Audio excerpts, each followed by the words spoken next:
Before we get into today's video, guys, I do want to let you know real quick that I am giving away 2 sets of Destiny 2 CQC Signature Edition thumbsticks by Control Freaks. This giveaway is sponsored by Control Freak, and the giveaway is taking place over on Gleam. I will link the Gleam giveaway page down in the comments section below, and there you will find all the details for entering, as well as all the rules for the giveaway. Thank you guys, and best of luck.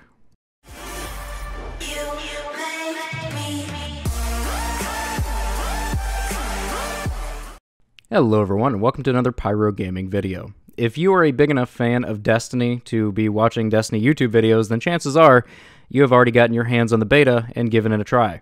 Now, I've played the beta a little bit this week. I haven't had enough time to really go in depth. If you follow me on Twitter, you know that I've had some stuff going on in my personal life that's kept me very busy and occupied this week.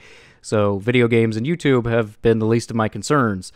But that's another reason I haven't uploaded much this week. But I have gotten a few hours to play in PvE and PvP in the beta, and I feel like I've played it enough to kind of get a general understanding of what Destiny 2 might feel like, and because of that reason, I'm going to go ahead and give my honest-to-God opinions about how I feel about it. So we'll start with PvE. You start the beta by first being forced into the Homecoming mission, which is what you're watching right now, and I've got to say, for this being the first mission of Destiny 2, I feel like they got off to a very strong start. They established something early on that they did not establish in Destiny 1 until the release of the Taken King, and that is to really get a feel for the characters that you're playing alongside and really start to care for them. Now, in Destiny 2, when you're playing the Homecoming mission, I mean, you really care about your ghost. You feel bad when your ghost dies. You feel really bad for Zavala, Ikora, and Cayde 6, you know, like just stumbling and fumbling, trying to protect the last safe city on Earth. You feel for Shaxx, who's hunkered down near his armory, trying to protect some of the civilians of the last safe city. I mean, you really care about the characters in the game, and that is one of the most important aspects of storytelling, in my opinion. And I mean, Bungie just absolutely nailed it with this first mission. I mean, you have the Cabal attacking your home, and it feels like they're attacking your home, and you want to stop them. You want to put an end to what they're trying to do. Now, touching on the Cabal real quick, the Cabal in Destiny 1 were pretty much just a brute force. They just sent in wave after wave of enemy, and they just bombarded you with bullets, and that was pretty much all that they had. That was their tactic. They didn't really have any kind of in-depth fighting abilities or anything like that. They were just brute force. They would put up a large group of enemies, and you had to fight your way through them. And because of that, when I found out that the Cabal were going to be the main enemies in Destiny 2, I was a little hesitant to get on board with it, because I didn't want to just fight wave after wave of enemy. I much more enjoy a tactical approach to fighting, and I feel like they've established that pretty early on with the Cabal in Destiny 2. So, in addition to the Legionaries, Centurions, Scions, and Phalanx that we had in Destiny 1, the Phalanx got a bit of a revamp. Now, if you don't take them down in a certain amount of time, the Phalanx will deploy a bigger shield that will protect the enemies around them as well. And in addition to that, you can actually shoot down their shield, which is something that I think everybody wanted in Destiny 1, because the Phalanx were kind of a pain in the ass. You had to shoot them in the foot, you had to shoot them in the arm. It was a bitch. I didn't like it. But, you know, the Cabal in Destiny 2, I mean, you also add gladiators, which I like to call Benihana chefs. You also have those porcupine dog things. You also have the sniper scions. There's a much more variety of Cabal enemies than you had in Destiny 1, and they also have strategies. You know, now the snipers are perched way up high, and you need to pick them off from a distance because they will pick you off from a distance.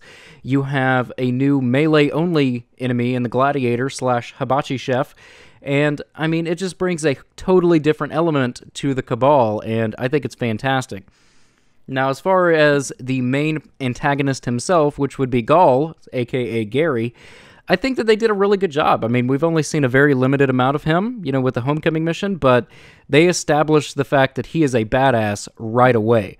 And they established the fact that he is like this seasoned war veteran that will stop at nothing to accomplish his goal, and I think it's fantastic.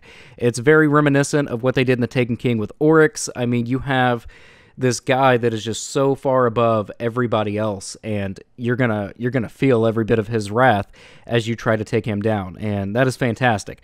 That, like, just playing the Homecoming mission, even though we didn't actually get to fight Ghaul, it was just a cutscene, I was thinking to myself, I really want to kick this guy's ass. I want to fucking cut his head off, and I want to make him be alive no more. And that was something that we never had in Destiny 1. You know, with Destiny 1, it was just the search for loot. That's the only reason you wanted to kill Crota. That's the only reason you wanted to kill Atheon. You know, that's the only reason that you wanted to kill any of the enemies in the strikes, is you just wanted to finish it. But in this, I want that light back. You killed my ghost, you son of a bitch, and I'm going to get you. Like, I really want to kill Gaul. And, you know, that's good storytelling, is the reason that, you know, I feel that way. And I'm really excited to see how that progresses. I'm really excited to get to know Gaul a little bit more. Hopefully we get some insight into his backstory.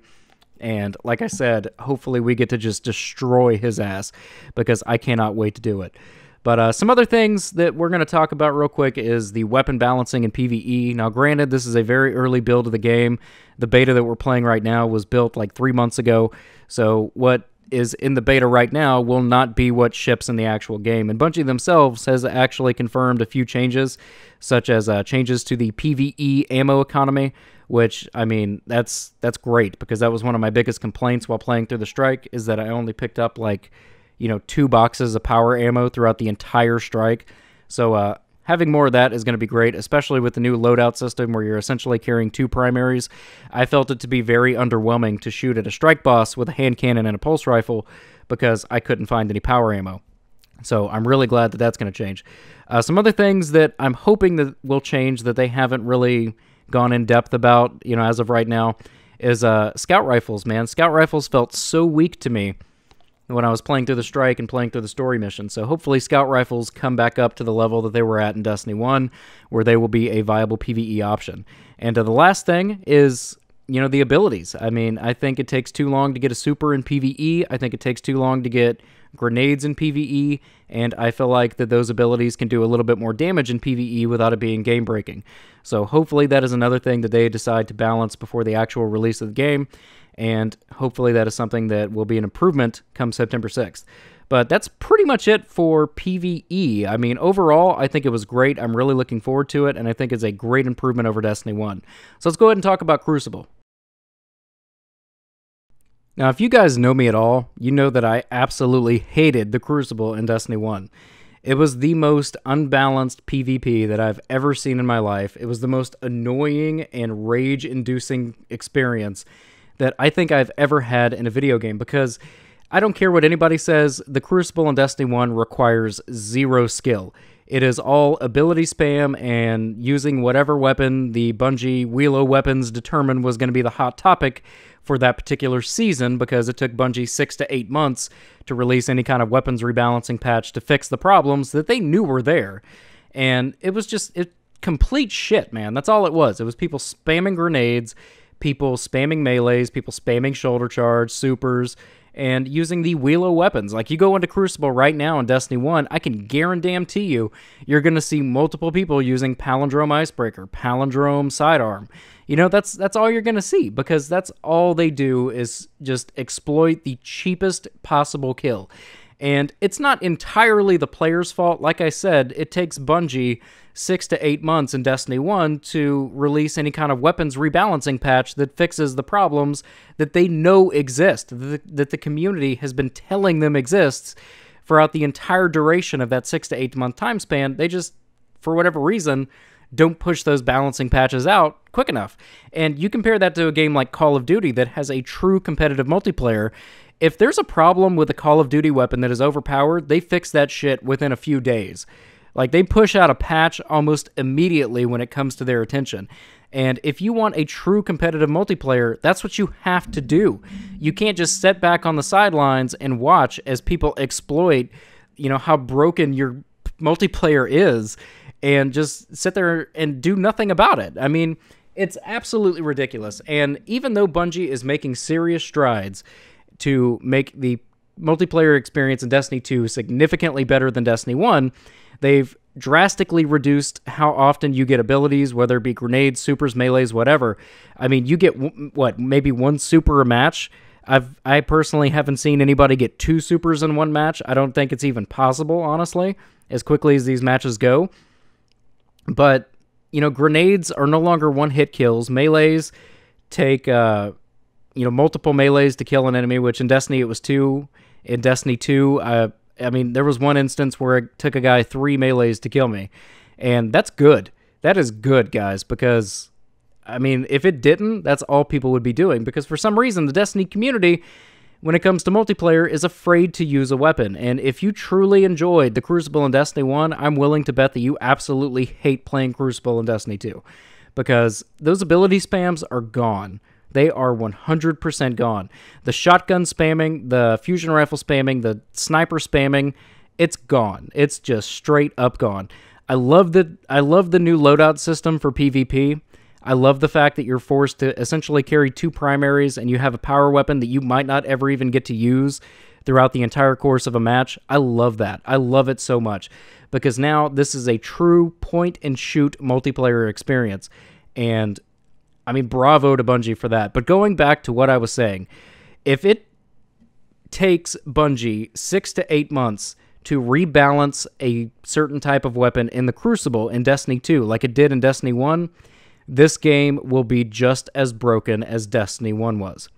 And I say that because if there's one weapon that shines above all others by a drastic margin, that's all anybody is going to use. And it is not a competitive experience if everybody is using the exact same tactic and the exact same weapons and loadouts. You have to have variety. And the way that you create that variety isn't just nerfing one weapon into the ground and bringing another one up and having seasons of weapons and just spinning the Wheelo weapons in the Bungie studios and saying, fuck it, it's going to be pulse rifles for the next 8 months. Everybody go get your pulse rifles, guys. That's the only one that's going to be good. That's not how you fix the problem. You fix the problem by bringing all the weapon classes in line with each other. The time to kill should be the #1 priority when it comes to balancing weapons. A hand cannon should take the same time to kill as an auto rifle. An auto rifle should take the same time to kill as a scout rifle. This will enable you to have your playstyle. If you want to be the guy that hangs back, keeps a lot of distance, and picks people off with that scout rifle, you can do it. If you want to be the guy that rushes with a hand cannon or a submachine gun, you can do it. And you can stand a chance against these other enemies that are using their own tactics, using their different tactics. The time to kill should be the #1 priority when it comes to balancing the Crucible.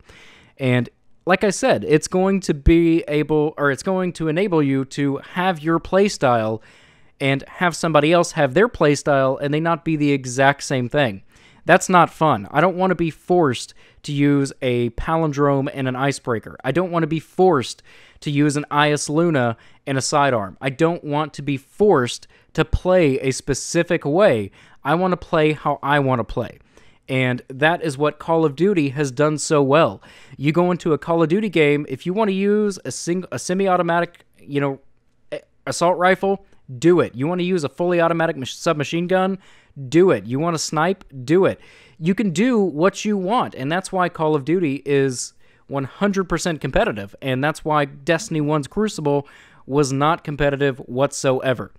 And if you don't believe me, all you need to do, guys, is go to Twitch, go to Destiny during Trials of Osiris, and just start clicking through different channels. They're all doing the exact same stuff. And that's not good, man. That's stupid. That's boring. You have no individuality. You can't play how you want. That is not good for anybody.